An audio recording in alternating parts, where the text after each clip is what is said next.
Assalamualaikum warahmatullahi wabarakatuh. Ala hadin ya kulun hadin salih ila hadratin Nabi Muhammad Rasulullah wa azwajihi wa ila dhajah baqadri jannah wa lisam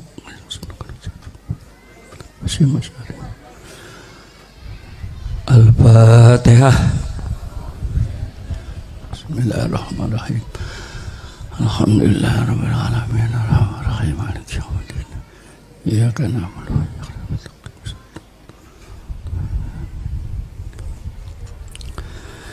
Alhamdulillahi rabbil alamin.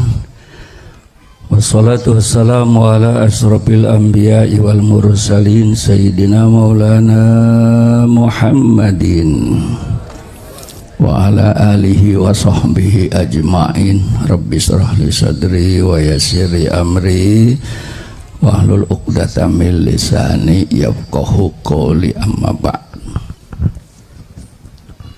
Mukarramun para ulama, para kiai, para sepuh tokoh masyarakat yang sangat saya muliakan, wabil khusus pengasuh pondok pesantren Sunan Derajat Al-Mukarram, guru saya Bapak Ki Haji Munawir Al-Qasimi, mudah-mudahan panjang umur sampai hari kiamat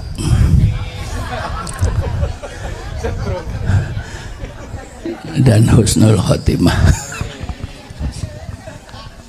beserta keluarga yang saya hormati, guru-guru saya yang hadir hari ini dari tokoh-tokoh NU Kabupaten Bogor, penerus perjuangan Wali Songo, diantaranya Al-Mukarram Bapak Kiai Haji Bundari Abbas. Ya, maafin, saya disuruh oleh beliau, takut kualat ya kalau nggak mau. Al-Mukarram Bapak Kiai Haji Abbas Ma'ruf dan juga Al-Mukarram para pengurus, jasan pengurus PCNU Kabupaten Bogor, MWC Kabupaten Bogor yang hadir, Ketua Muslimat Ustadzah Umi Hajah Anita Sari, Al-Mukarram guru saya Wakil Rais Suriah Kabupaten Bogor Kiai Haji Taqiuddin, ini yang ngejodohin saya. Dulu saya takut sama wanita, alhamdulillah kasih wirid dari beliau, alhamdulillah baru saya mau. Kata beliau, yang penting istri kamu perempuan, itu aja katanya.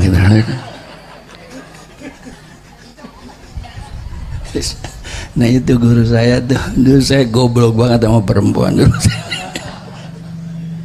Beliau alhamdulillah.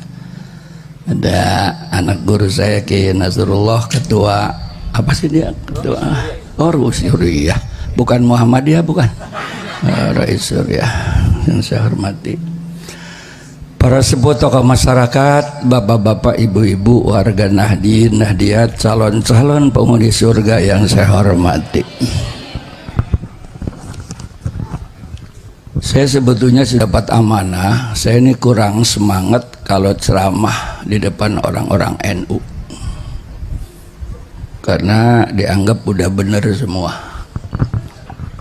Apalagi ini, Masya Allah, saya tuh hobinya ceramah di mall gitu tuh,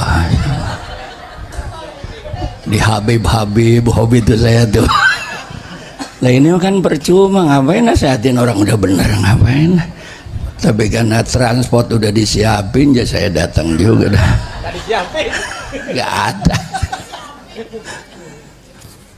Yang kedua, karena sekarang sedang guncang ganjing ya tentang masalah Wali Songo, saya ini penerus Kanjeng Sunan Gunung Jati dan Kanjeng Sultan Hasanuddin. Tolong catat ya, yang mendirikan Banten juga saya dengan Gus Dur itu. Ini panitianya, biar tahu. Mestinya kan gubernur Banten ngasih pik ke saya gitu ya. Tanpa Presiden Gus Dur, Banten nggak bakalan jadi provinsi. Ini ketuanya.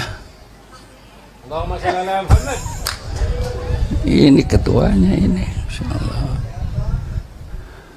Mestinya kan bayar pajak mestinya. Karena kita sama-sama Hindu nggak usah ceramah apalagi tausiah, nggak ada, kita ngobrol aja pendalaman tentang gonjang ganjing masa kini kan gitu ya, Masya Allah. Jumlah wali songo kata Gus Dur ada 9. Nah Jawa Timur ini 5. Karena kata Gus Dur orang Jawa Timur itu yang pinter-pinter, yang goblok-goblok gitu kayak Jawa Timur. Makanya walinya paling banyak 5. Kalau Jawa Tengah 3, agak pinter tapi nyeleneh. Makanya Islam kejawen kebanyakan di Jawa Tengah. Ini Sunan Derajat, engkong saya ini naik ke gunung gitu. Itu Jawa Tengah. Kalau Jawa Barat cukup 1. Kanjeng Sunan Gunung Jati dibantu oleh anaknya Kanjeng Sultan Hasan. Karena orang Jawa Barat, orang Jakarta, orang Banten segeblek-geblegnya pernah dengar adzan begitu, Masya Allah. Kalau Jawa Timur betul-betul saya kan banyak kontrakan ngaku Islam nggak pernah dengar adzan.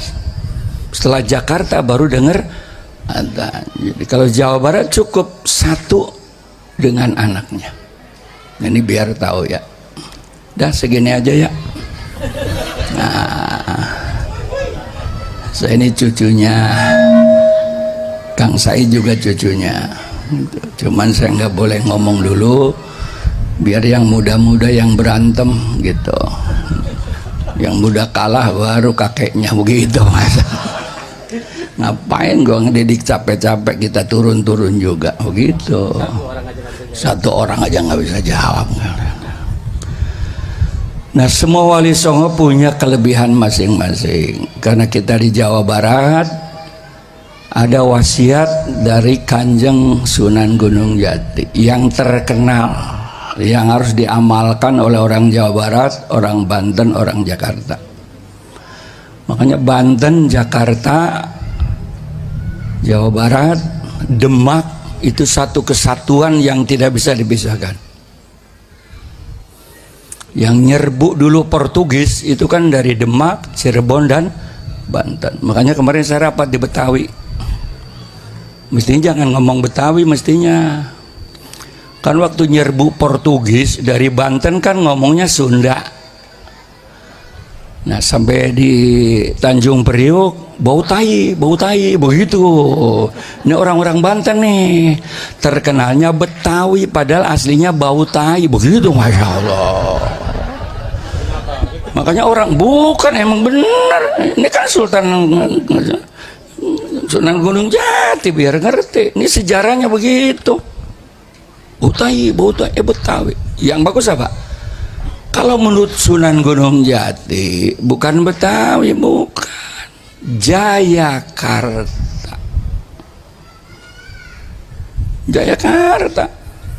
Kalau kakeknya Sunan Gunung Jati yaitu Siliwangi, namanya Sunda Kelapa. Kalau Belanda namanya, kalau Jepang namanya apa tuh nih? Batavia. Begitu. Tapi kalau Sunan Gunung Jati kemudian Fathahillah, Pangeran Jayakarta ngasih namanya adalah Jayakarta. Lihat aja di benderanya. Lihat di bendera Jakarta, Jayakarta. Makanya nggak ada orang Jakarta jadi gubernur, orang Botai, Masya Allah. Mana orang Jakarta jadi gubernur? Nggak ada. Nah, Muhammad Yunus Tamrin siapa? Nah, orang Makassar. Nggak ada. Kecuali Pitung. Tuh, makanya saya ini dikawinkan dari Banten. Kenapa bahasa dikawinkan dari Banten? Sebab orang Jakarta tuh ilmu benernya dari Banten, ilmu brengseknya dari Banten. Makanya saya 74 masuk Jakarta, jangan dukung saya, jagoan. Makanya terkenal namanya Kiai Jagoan itu, Masya Allah dulu itu terkenalnya gitu. Pitung tuh engkong saya dari mertua. Jadi saya punya mertua cucunya Pitung.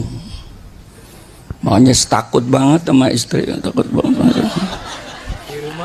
Kata kiai di panggung boleh lo jagoan, tapi di rumah pret. Maka saya banyakin anaknya metang bunting lagi bodoh amat dah kata sama saya.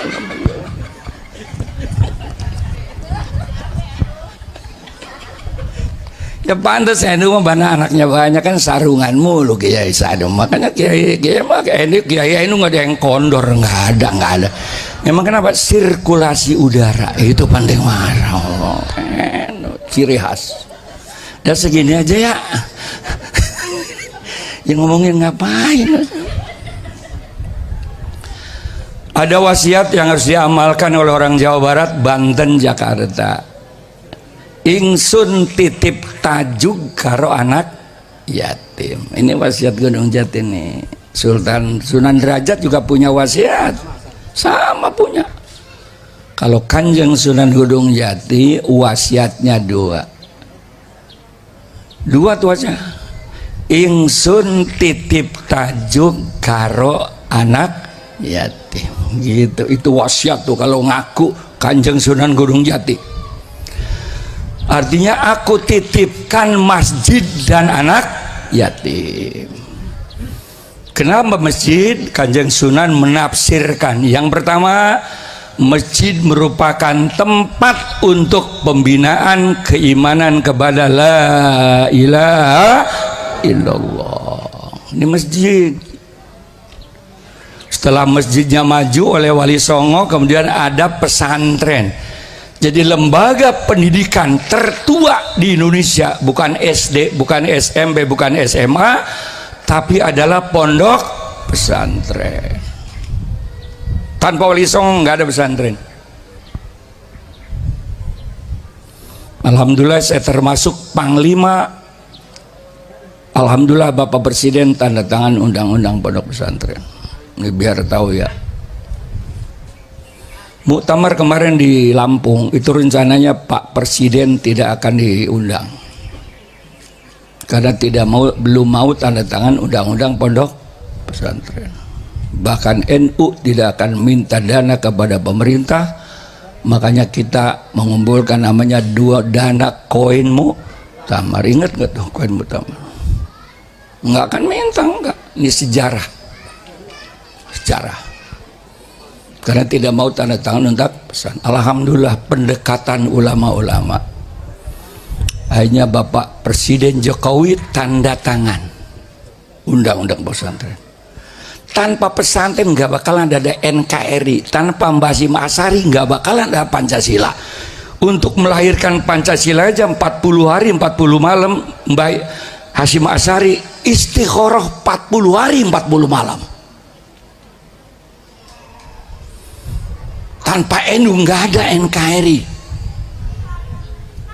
Ribuan ormas di Indonesia, hanya NU yang punya moto NKRI harga mati. Baladil amin. Makanya bagi NU negara ini adalah rumah besar yang harus kita rawat. Bocor betulin. Karena ada rumah besar kita. Naudzubillah. Kalau Indonesia hancur, naudzubillah, orang Arab bisa pulang kampung, ada kampungnya. Orang Cina bisa pulang kampung, ada kampungnya, betul kan? Orang India bisa pulang kampung. Nah, kalau kita negara kaca mau lari kemana? Ini model muka begini nih, lari ke Arab nggak diaku, bener-bener Masya Allah. Bener. Kenapa? Hidungnya. Makanya orang Arab itu kalau ngopi gelasnya kecil-kecil, nggak ada gelas gede. Kenapa bisa begitu, Kiai? Kalau gelas gede, hidung orang Arab nyebur ke kopi, itu masalahnya, Mas.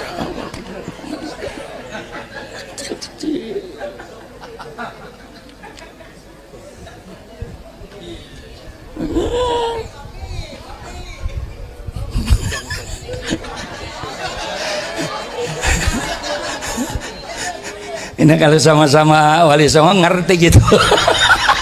Ngomong udah langsung di kopi nih, dia kopi nih, kono masalah. Jadi tanpa NU nggak ada Indonesia ini. Makanya NU ini adalah organisasi keramat bagi bangsa Indonesia. Siapapun yang melawan NU pasti hancur. Awas nih. Kenapa? Karena pelanjut perjuangan Wali Songo. Ini penting. Nggak usah orang, tinggal 2 menit lagi. Hanya NU melanjutkan perjuangan Wali Songo. Masya Allah. Bayangkan. Kenapa saya sekarang ikut di belakang, tapi udah tua. Ada yang mengatakan tidak ada Wali Songo. Dan kita pribumi dianggap kacung-kacung oleh mereka. Ayah saya pejuang, Hizbullah. Karena ayah saya ada santri pertama Mbah Hashim Asy'ari. Santren ditinggal, anak ditinggal demi kemerdekaan. Kita yang jadi tuan rumah di negara sendiri. Nah, kita dianggap jongos. Sudah saatnya sadar kita. Nggak usah melotot begitu, kalem aja, nggak usah pakai berantem. Saya udah keliling dunia ngurusin NU, baru pertama kali dipelototin muslimat di sini sama saya. Emang saya udah tua tapi masih cakep, bener-bener.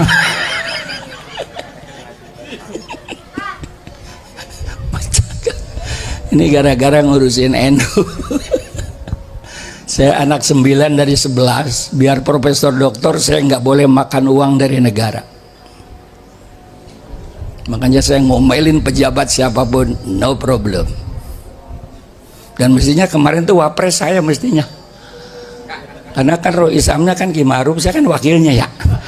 Kata Ki Ma'ruf, Kiai nggak boleh bang, nggak boleh, nggak boleh sampai hari ini. Makanya saya sehat dari sini ke sini 75, tapi di sini ke sini 25, gitu itu masalahnya.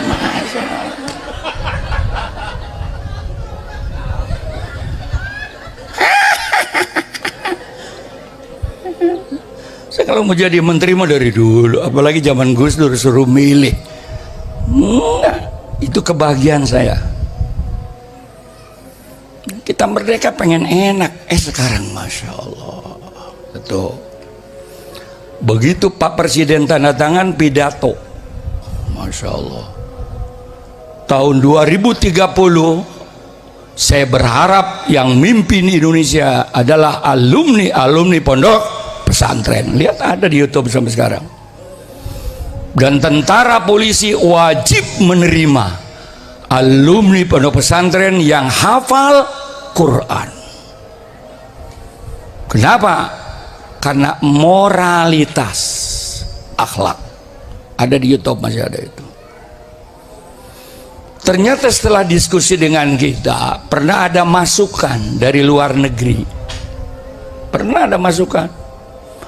Sampai Amerika tanya kepada Belanda, Belanda ente kan lama di Indonesia, musuh terberat siapa sih? NU. Katanya begitu. Jadi kalau pengen menghancurkan Indonesia, hancurkan NU. Karena pelanjut perjuangan Wali Songo. Betul Pak? Betul. Ciri-cirinya apa? Kumuh, begitu, budugan, begitu. Masya Allah. Dari mulai Presiden Soekarno, Soeharto, kapan NU diurus pendidikannya? Saya mau pesantren 66. Dan syarat jadi santri harus budug. Kalau belum buduk nggak sah jadi pesantren. Dulu. Makanya saya di Banten dikawinkan oleh engkong saya. Kamu harus kawin. Berangkat di Jakarta. Nah, orang Jakarta cakep enggak, jelek enggak. Begitu malam pertama, ya Allah, neng budugan neng, Masya Allah. Kata bini saya, lah abang juga budugan. Jadi saya ini grup budug karena NU. Saking tidak pernah pemerintah memikirkan NU. Ormas manapun yang anti NKRI, NU yang dihajar. Ini biar paham. PKI berontak NU, DI berontak NU, sampai EPI NU juga. Sampai EPI bilang Gus Dur buta mata buta hati. Bayangkan, itu cucu Nabi, katanya itu cucu Nabi itu. Apa pernah engkong lu ngajarin begitu?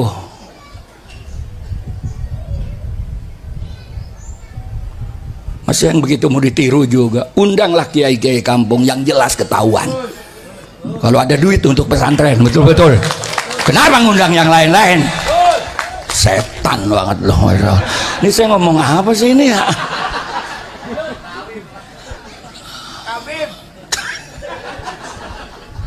Undang ini. Pahin. Siapa yang gak marah Gus Dur hina?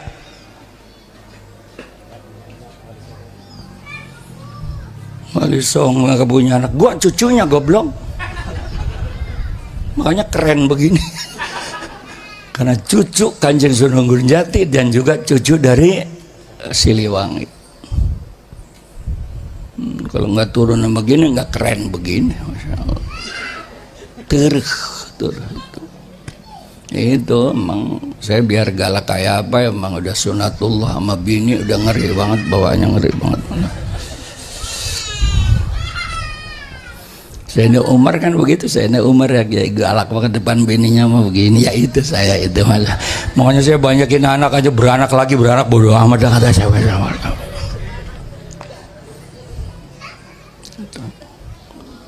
Alhamdulillah. Jadi ternyata setelah tanda tangan, sebab mereka itu nggak pernah bikin pesantren. Kalau pesantren kuat, NU ya kuat. Udah itu kuat.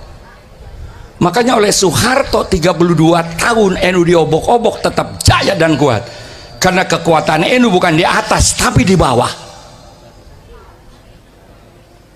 Ngaji rutin di musola, di masjid, tahlilan, muludan, itulah kekuatan NU.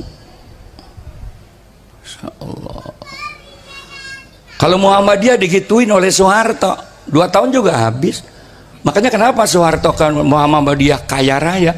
Karena 32 tahun dimanjakan oleh Pak Harto, karena Pak Hartonya Muhammadiyah. Tapi saya punya sejarah dengan Pak Harto. Pak Harto kan anti tahlil. Tapi begitu Butin meninggal dunia, utusannya datang ke PBNU nemuin Gus Dur, suruh tahlilan. Begitu. Bawa, kata Gus Dur, saya dampingi Gus Dur 22 tahun. Dari mulai bujangan. Kata Gus Dur, Kiai, ada bagus proyek. Emang apa? Bawa Kiai 40 rumah Butin beres Gus. Begitu masuk ke rumah, amplopnya tebel-tebel. Karena tebel saya kan mimpinya kencang. La ilaha illallah, la ilaha illallah, la ilaha illallah. Itu Kiai di belakang nyubitin kencangan kayak amplop gede goblok, amplop gede goblok. Masya Allah. Kalau di kampung kan la ilaha illallah, la ilaha illallah. Makanya kurus-kurus Kiainya. Itu seminggu alhamdulillah 40 kiai beli motor baru semua. Udah gitu ngadu sama Gus Dur, Pak Harto kapan matinya Gus?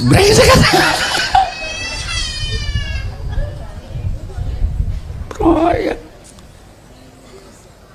Jadi orang yang akan menghancurkan NKRI, NU hancurkan.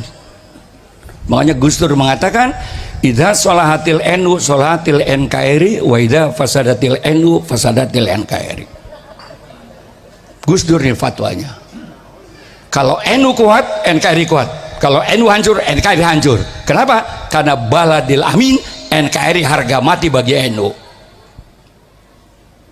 Gus Dur, siapapun ormas agama pun NU yang diobok-obok.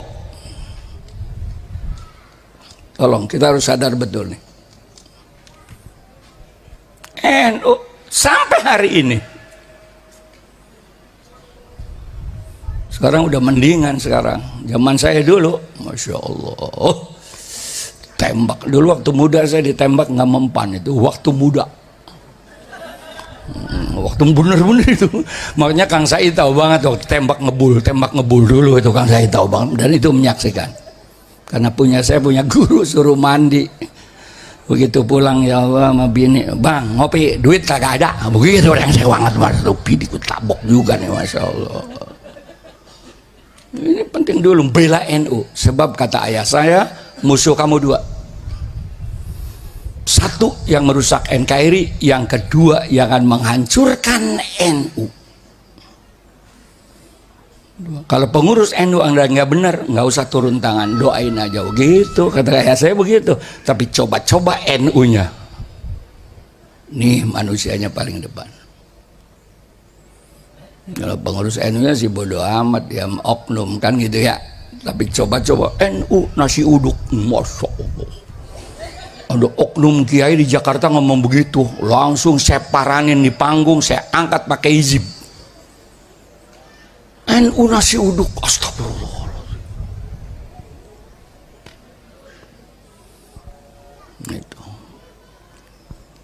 Itu. Jadi oleh itu ini adalah penerus daripada perjuangan Wali Songo. Semua juga hadiahnya Wali Songo. Ujung-ujungnya Syekh Abdul Qadir Jailani. Kalau kita dikir tanpa Syekh Abdul Qadir Jailani kan kurang barokah. Betul-betul. Mesti larinya ke sana. Nah kemudian ayah saya wasiat begini, sini nak, nanti kalau kamu sudah jadi tokoh di masyarakat, Babul Habib, begitu katanya nih, Babul Habib nih. Yang pertama, kita orang NU wajib percaya adanya Duriyah Nabi besar Muhammad sallallahu alaihi wasallam, wajib percaya. Yang kedua, ikuti. Kalau akhlaknya kayak Nabi, kelakuannya kayak Nabi, begitu tuh, dakwahnya kayak Nabi, ikuti. Dua, ini wasiatnya nih, ikuti. Kalau nggak cocok sama Nabi, kalau kau berani tempeleng, begitu kata Gus. Kalau tidak berani, tinggalkan, jangan dihormati. Itu saya pegang. Kalau nggak berani nempeleng, jangan diundang, jangan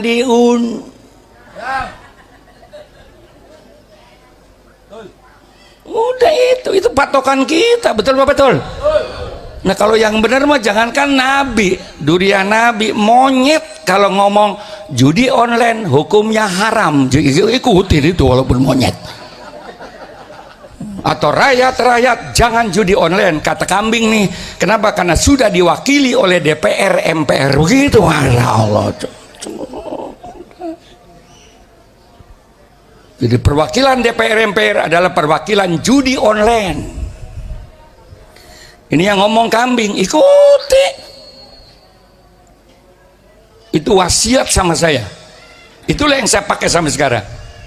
Berapa banyak orang saya hajar depan podium karena tidak punya akhlak. Wasiat dari ayah saya pakai betul itu. Nah, kalau benar mah jangankan orang tahu, mbek juga kalau ngomong benar, majlis taklim sangat mulia, begitu. Ikutin tuh, mbek potong udah gitu, mbeknya begitu, masya Allah. Nggak apa-apa. 3 wasiat yang saya pegang sampai sekarang. Wahabi juga begitu, Gus Dur yang nyuruh kalau debat dengan Wahabi nggak usah sampai Quran hadis kiai. Emang kenapa Gus? Walaupun kalah nggak bakalan nurut, jadi tempeleng aja. Satu-satunya PBNU yang pernah diadili Wahabi ya ini manusia. Ada, tempeleng. Biara Wali Songo musyrik, setan banget, nggak ada Wali Songo. Sebelum lu datang Wali Songo dulu, goblok. Kalau ente datang duluan, bukan kalau Wali Songo, orang Hindu nggak bakal masuk Islam. Lihat nih, Sunan Derajat, Sunan Kalijogo, Wayang, kan begitu kan? Itu ada dakwah ala Jawa yang rahmatan lil alamin. Wali Songo. Satu keimanan. Jadi oleh itu alhamdulillah setelah tanda tangan pondok pesantren, betapa memuliakan ulama NU, pelanjut Wali Songo. Alhamdulillah Bapak Presiden tanda tangan. Kenapa? Ternyata ada pemasukan dari UNESCO Amerika bahwa lembaga pendidikan di dunia yang melahirkan anak didik berkarakter, mampu mengatasi tantangan dunia dan akhirat. Bahagia adalah sistem pesantren di Indonesia. Hati-hati, karena mereka ada 4: learning to be, learning to head, learning to gather, learning to do. Kata mereka, yang pertama, pondok pesantren itu belajar agama langsung praktek. Maaf, anak kita di rumah nggak mondok, kapan sholat berjamaah 5 waktu? Ayo jawab. Begitu mondok. Anak kita di rumah kapan malam Jumat baca Yasin? Begitu mondok. Anak ini muslimat mana sih yang ngobrol mulu? Semenit lagi. Amin, amin. Anak kita di rumah kapan sholat tahajud? Kapan sholat duha? Begitu mondok. Mari berpikir. Anak kita di rumah kapan ngapan Quran? Begitu mondok. Nggak ada yang kayak pesantren. Yang kedua ada sekolah. Quran pinter, bahasa Arab pinter, tafsir pinter, hadis pinter, bahasa Inggris pinter, matematik pinter, fisika pinter, biologi pinter. Apa yang tidak di pesantren ini? Maaf, saya punya anak laki-laki 5, 4 luar negeri semua, profesor semua. Dari Mesir, saya dari Mesir tafsir aja, nggak ada yang lain-lain. Dari Madinah hadis aja. Di Malaysia ekonomi syariah aja, begitu. Tapi di Indonesia yang namanya pesantren, bahasa Arab oke, bahasa Inggris oke, matematik oke, fisika oke, kemudian silat oke, karate oke, pagar nusa oke, sampai ilmu pelet ada di pesantren. Ilmu pelet. Ya, apa? Iya. Ilmu pelet. Saya juga kasih kitab Udin, begitu jadi istri galak banget, gampang itu, kecil. Emang apa gue kasih undur begitu. Ngaku aja, jangan suka nggak ngaku, supaya bini lu marah mundur, bini lu mundur. Saya kasih undur bukan mundur galak. Kata kita berapa dikasih? 11, 9 goblok begitu katanya. Jadi kebanyakan dikasihnya. Jadi bagaimana ini? Ya udah nggak bisa, udah ketelan, nggak bisa cabut katanya begitu. Masya Allah. Undur.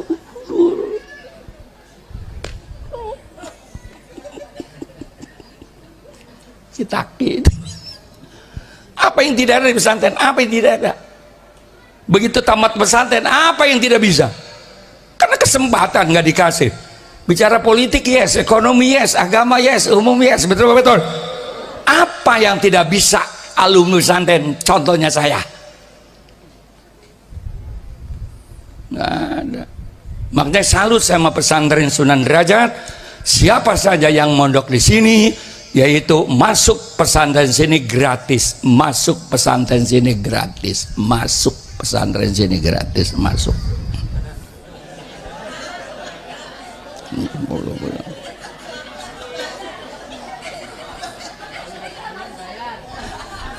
Terima bayar gue tabok nih, Masya Allah.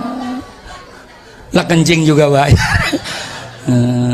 Saya dari Semarang pagi-pagi, karena ini yang ngundang Sunan Derajat, langsung saya berangkat pagi-pagi kencing. Kasih 5.000, Pak masih pagi, nggak ada kembalinya, kencing aja lagi. Begitu brengsek banget.